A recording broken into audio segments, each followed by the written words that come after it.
Hello. When I join similar triangle, similarity of triangles ka consider to ona. Amma sa kanin Thales theorem, angle bisector theorem ka introduction akan mang kanlut to ka kan lamang fo do ni di ka lokres sa ula. Join similar ni kuma kanin congruence of triangle ka class 9 akan zira. Similar triangle hi apoy mo so mo a mà sẽ congruence of triangle thiam pot lo don similar triangle hi thiam te la chu similar triangle ka zir nong zo ka similar triangle poi mo zo ka ti om zia ka chu aman hi atam zo ka ni thil sei zo le san zo ringot te nan ni lo force te nan te weight te nan te poi la mang don ni kina pol sang zo ka na engineering atin lu chuan in la zir tur chu bi ma khan kg exam nge Newton exam nge lo ta lak theng ti chu thuna ten similar triangle hi la mang don ni le chui ma chuan similar triangle kha enge ni create phota ngai ta ti hian kan define ta ni two triangles are similar if their corresponding angles are equal chuan kha a similarity kan ti ta or their corresponding sides are in the same ratio SSS similarity kaka mathematics so kan soilan tur chu te hini ABC similarity sign ni rengal phot ula i congruent sign hen ang to lawa triangle ABC similar to triangle DAF if angle A equal to angle D angle B le angle E pani ba hi angle hi tlu ngai lo hi lo thela hela hi en tong angle A le angle D tlu ka angle B le angle E into bok chuan ai similar ka dita ni angle C le F ka soilang tel to lova soilan ngai to lo he chu C le F chu automatic len lo to ni pahin to chuan edian he 30 ni ta se an proof lo kang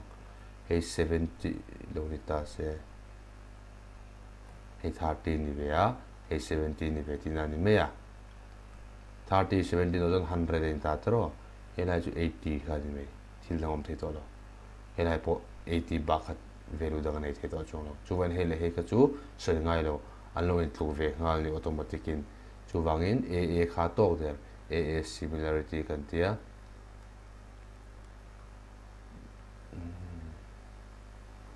sorry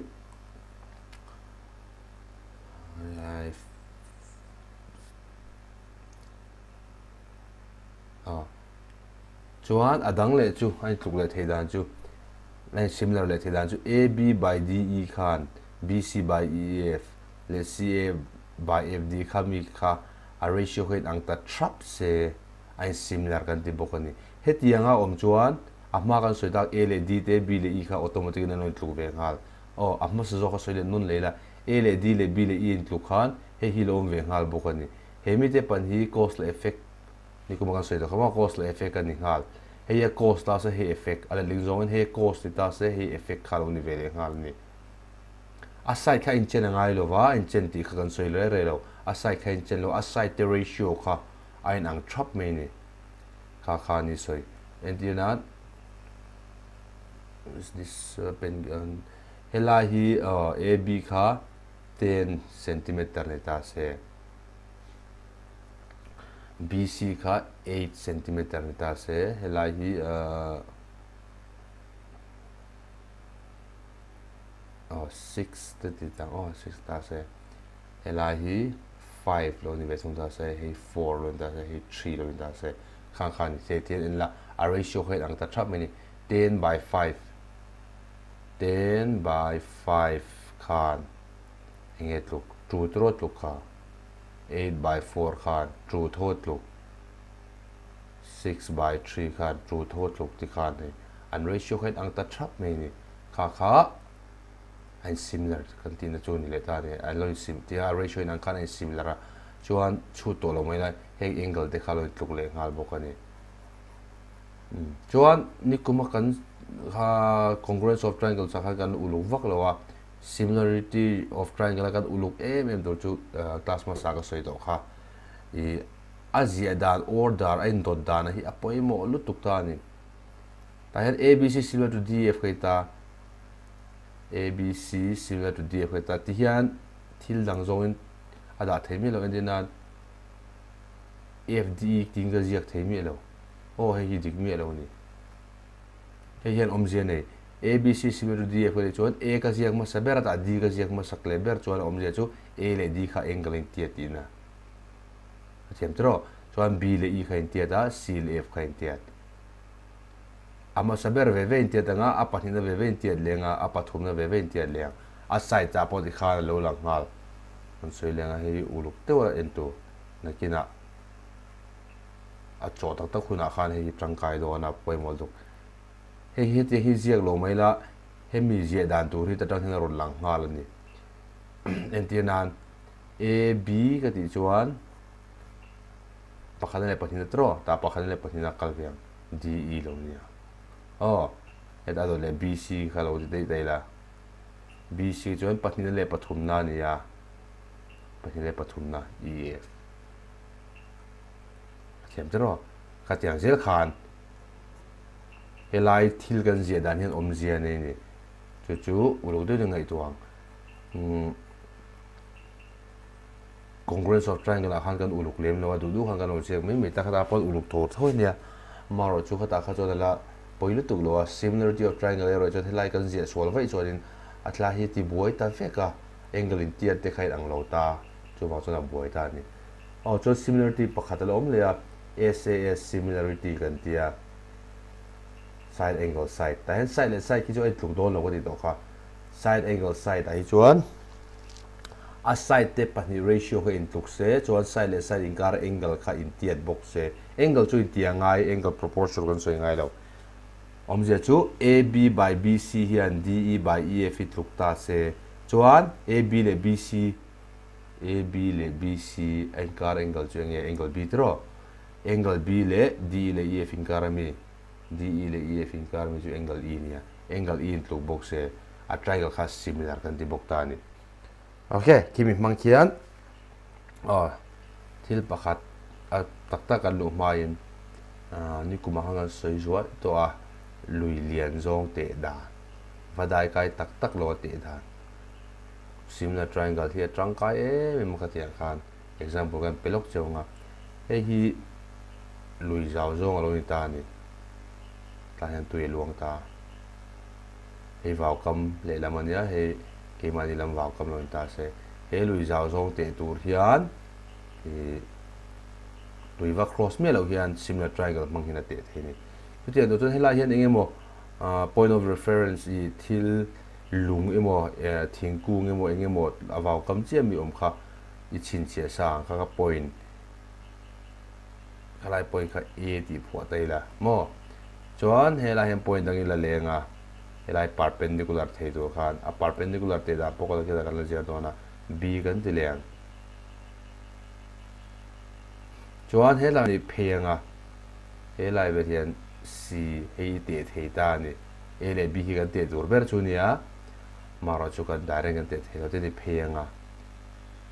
chuan ti hian ni phei leng c tang hian bc perpendicular ni kalanga elama hian thui kalanga lo tlai vel thing kal ta ni d phua leng chuan helai tang hian helai hi en zone don ta ni chuan en zone nal makhan helai bor vel hian point pakhari chin che leng lunge moi mang lenga mole moi phunanga e phua leng okay now kha abak chu tuna heni ti khre to b se jong khre ta nga ya ec se jong khre ta nga ya ed se jong khre ta ngai bokani no ed ngai lo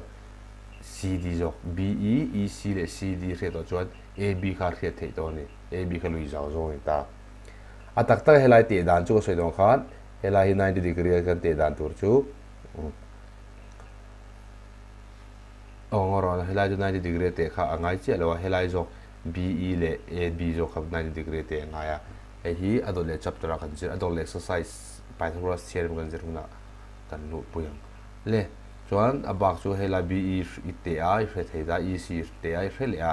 cd po he nangma lam I vaw kam lama vek oma hre sa vek ani te thei vek ani I te zo to chuan ab te da kan enang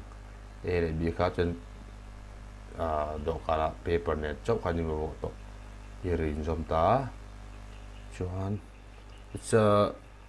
what you should know is it's a bit difficult for me. Nang ni tan chon har don lo line draw hi. Ka tan chon draw hi har me ya. Scale ka mang ve thei tlat lo mo. Okay. Ti hen lo ta ni. Ta hian ABE le DC khai similar ni. Triangle ABE le triangle DCE eng vai similar ga chon hei en la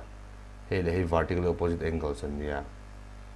ai tluk ta ni chon hei 90 degree nia hei 90 degree ni bo kha angle pathin tluk to tro angle pathin tluk to kha chuan a triangle khai similar ta ni chuan kan se dong khan hei ai tluk kha B le C in tluka B pathina oma C pathina om E ve BEC le BEA le DEC E tho adik chia order po chuan AB ha kan zon tur ber nia ratio kan lang AB by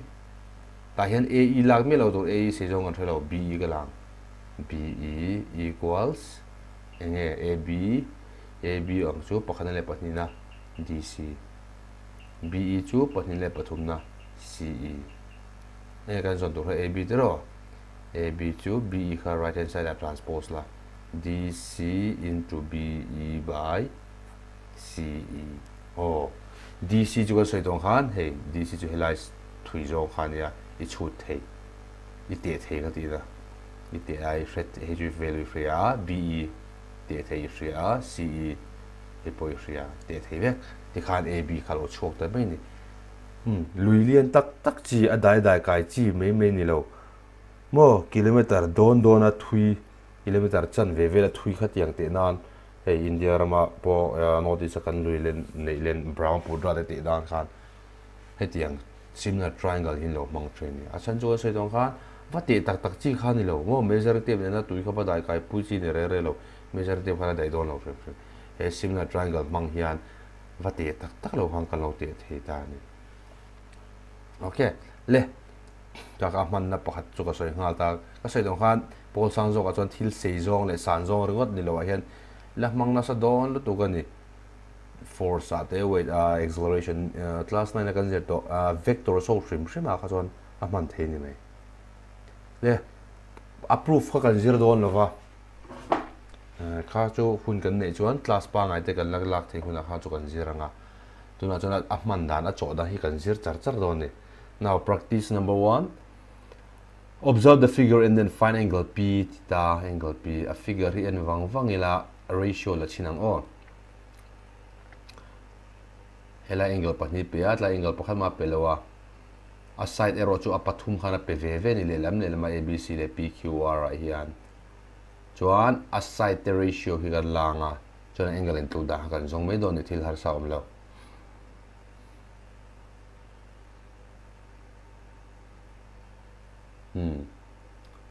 BC le PQ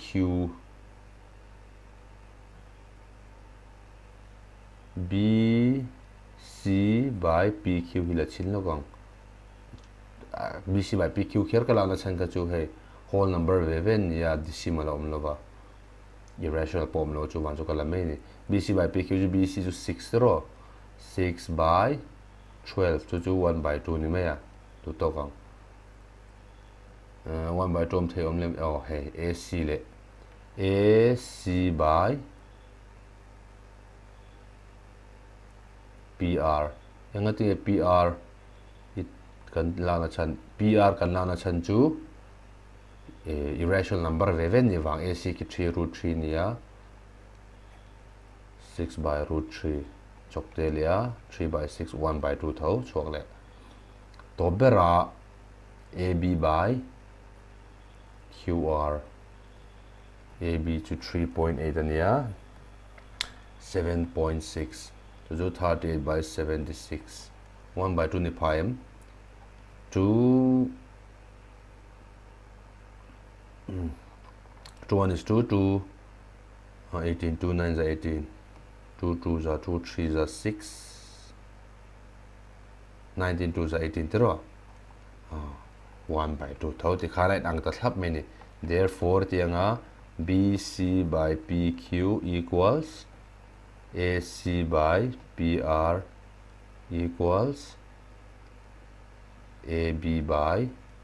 QR. Chu wangin SSS mangkhan ein loin similar ta ni asai pathum duration ang khlap chu a similar na kan zia to don lai takin film ko tu ka triangle ABC, therefore triangle ABC similar to ka sai dohan du azia PQR RQP ti khara zia ngo thelo ai tu da kan endon in englo da kha ai similar da ka AB chu QR ne kan ta tro QR kha dik lo we the QRP ti phodang he dik kher lo the AB le QR chu chianga BC le RP BC le RP en talo QP di da me he chu wa cho da dik ta mi lo he RQRP ti kha thai chile Q kha chu di ka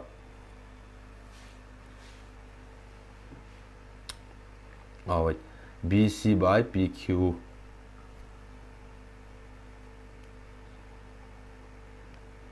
P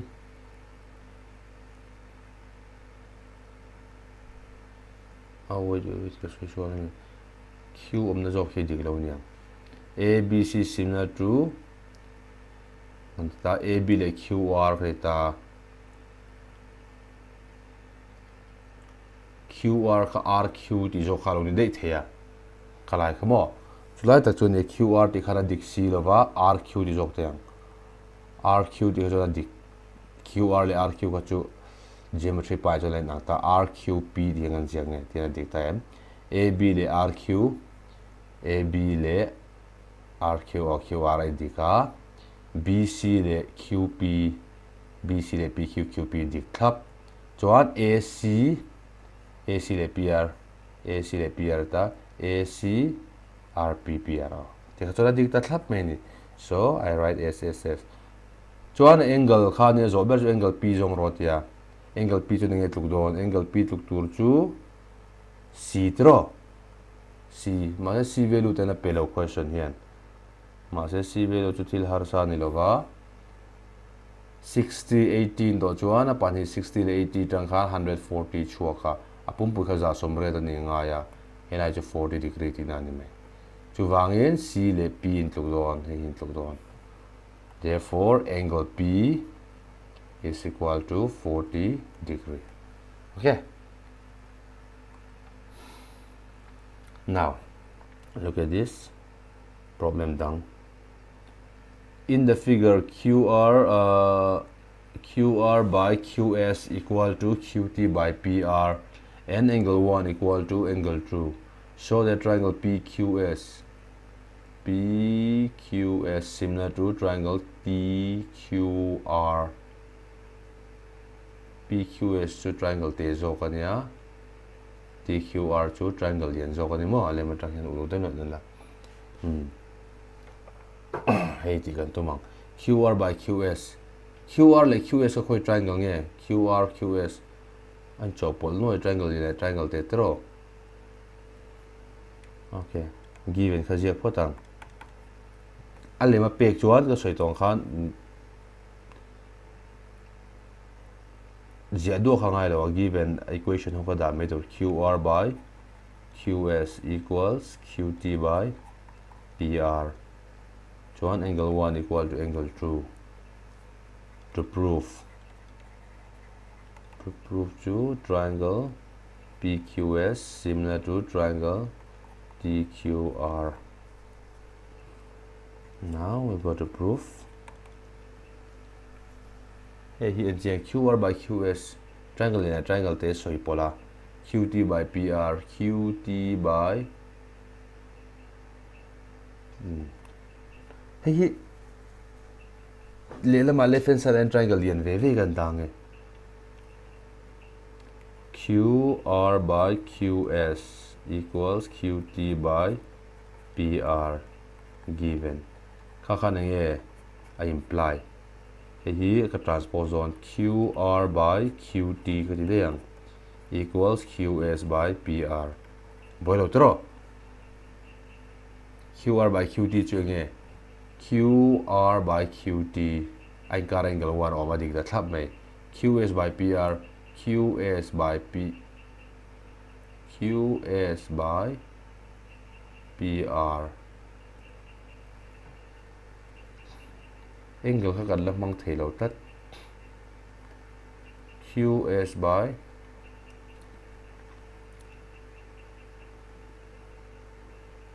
QS le PR ra chuan included angle khom lo ani. Ma se en wang la angle 1 le angle 2 in tuk chuan. Khakat mang. Angle 1 le angle 2 in tuk chuan. Just look at this triangle. PQR chok khakat concentrate ang. PQR kha concentrate la hey en la. Angle 1 le angle 2 in tuk chuan. PQ le PR hin tuk ani. Khakat man chang khayang. But QP equals PR. Ang vang kan di chuan angle 1 le angle 2 in tuk va. Kan se to class na na. Isosceles triangle a re chuan he. Isosceles ka triangle rem prima. Angle B le angle C in tuk chuan AB le AC in tuk tin na kan di to khata khai ta kan mang ta ni 1 le 2 in tuk chuan PQ le PR in chen QP le PR in chen. Hey heat and substitute le tela. Therefore QR by QT equals QS by PR ito lo in QP ko tita ita ni QS le QP in le tonga le mi QS le QP at angle 1 hi included angle in ta ni.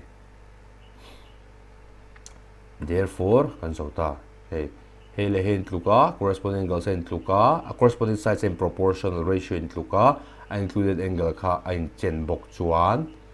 Therefore I can write triangle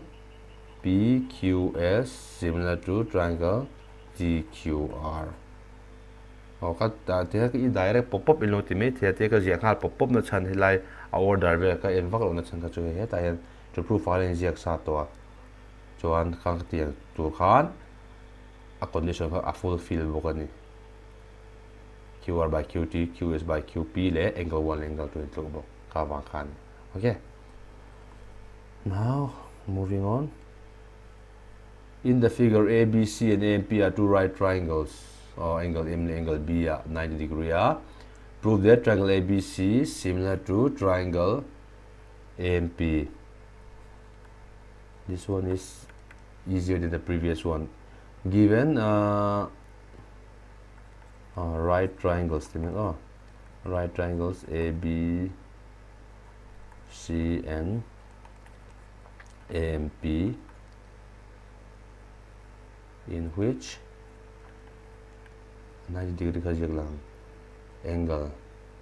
AMP equal to angle ABC equal to 90 degree. To prove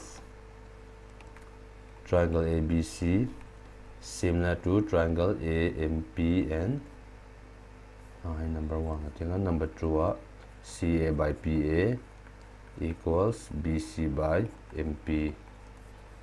Proof. Angle pakhachukan na isa. Angle AMP equals angle ABC 90 degree given. Chuan hey anula angle A hi in draw mani. An pan hi triangle hen omve angle A hi. Hey AMP a oma ABC a pom thau. AMP ka semi satro. Ngoro hem mayan in triangle ka jema saktor in triangle AMP and triangle ABC.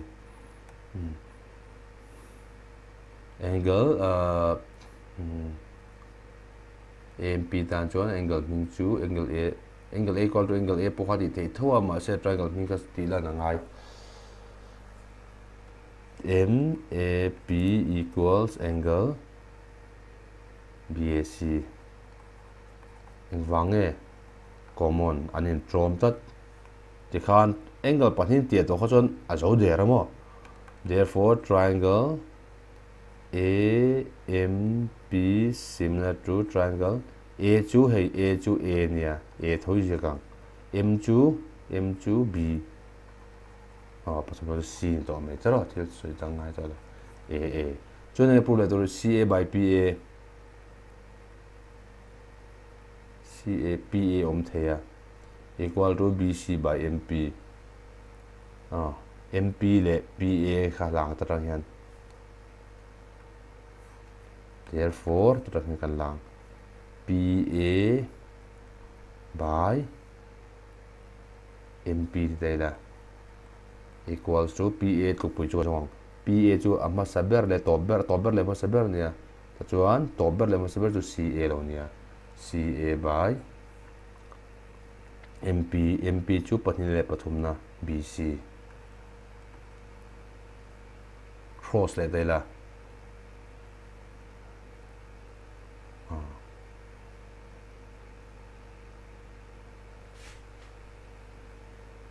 BC là mà đã phải ngó BC by MP nia nga CA by PA khai lo phê về để chụp ta thì khan kan zo der he he lama la phê le la lu le thì po he tok to mo ma se CA by PA equals BC by MP. One more, and this is the last one. A girl of height 90 centimeter is walking away from the base of a lamp post at the speed of 1.2 meter per second. If the lamp is 3.6 meter above the ground, find the length of her shadow after 4 seconds. Thil chemek ani he chu me cheno pam pakhat 90 centimeter sang hi lamp post at hi electric ban tina ne mai electric ban ma se electric bana light om ngal chi kha kha kha longai ta tang hana kalsan a khamit la jong hana kalta a 1.2 meter per second chakin lem san jong kha electric ban san jong 3.6 centimeter ta se second lit nuwa a shadow se jong kha engzan nge di kha zo nan ta ni okay alem hi tiang hi ni AB hi electric ban san jong kha ta atira ta chon me chanu no pang teng ha AB a thoi na dinga ma se akal son ta ni helai tu da CD hi tu na me chanu om na ta no pang om na te kha CD hi a san jong kha ta ni chon CD hi second lit nu nia chuan akal thlen thui jong chu second khata 1.2 meter akala chuan second lia chuan 4 into 1.2 4.8 meter he chu thil dang ni lo distance equal to speed of time khani me 4.8 meter atla om ta chu dB hi chuan a shadow chu he hin ta ni DE kha he hi light om na khain ta light tin ron chun straight line zen akal ta DE kha shadow se zo ni ta ni a zo na tak chu find the length of our shadow tia DE second lit nuwa so kalaga setawen 90 centimeter ka meter cha na nga chan chu 3.6 meter ai mo he hi centimeter chan ti tu unit kha in an no chuan a chaw thailo ka share director now let you write down AB equal to 3.6 meter be the height of lamp post ti nga chuan CD equal to 90 centimeter equal to 0.9 meter be the height of the girl more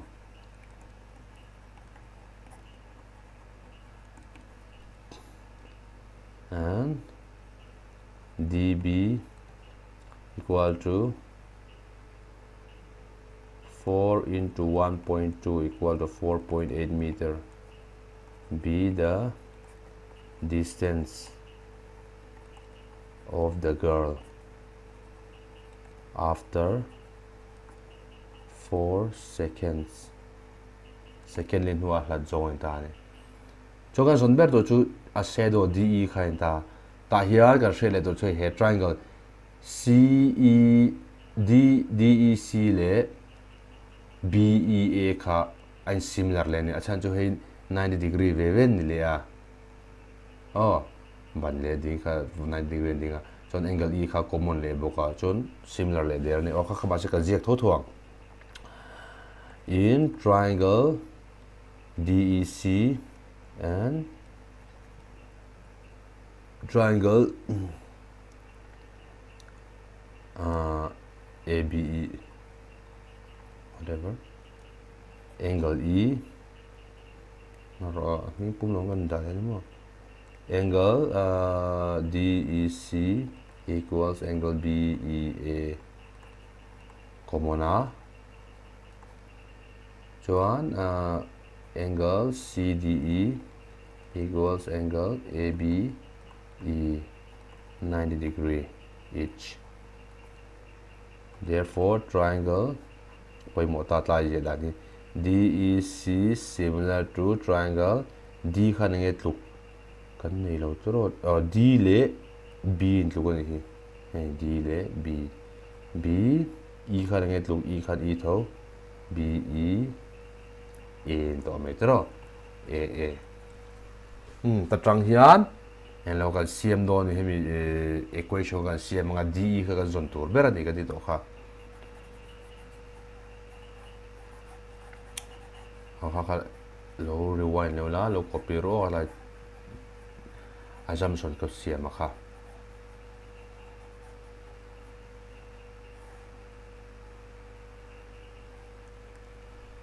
Chuan DE ka du berani ka dito kha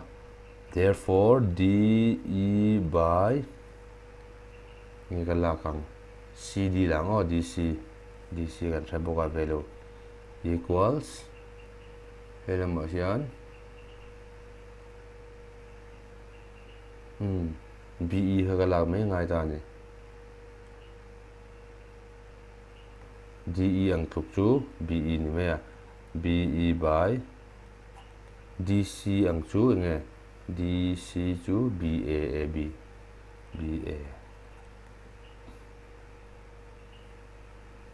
tahian harus na kan na itlat DE kha X kan assume tira kan jela let DE equal to X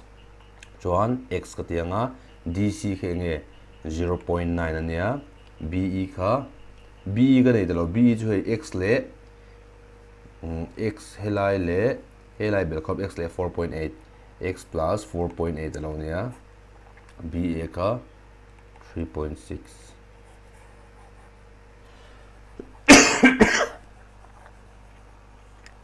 sorry now cross ila 3.6x equals 0.9x plus 0.9 is 72 7 carry 9 4s are 36 37 38 39 40 43 4.32 no 4.32 3.6x minus 0.9x equals 4.32 chuan 3.6 atanga 0.9 kan pai chuan 2.7 emni 2.7x x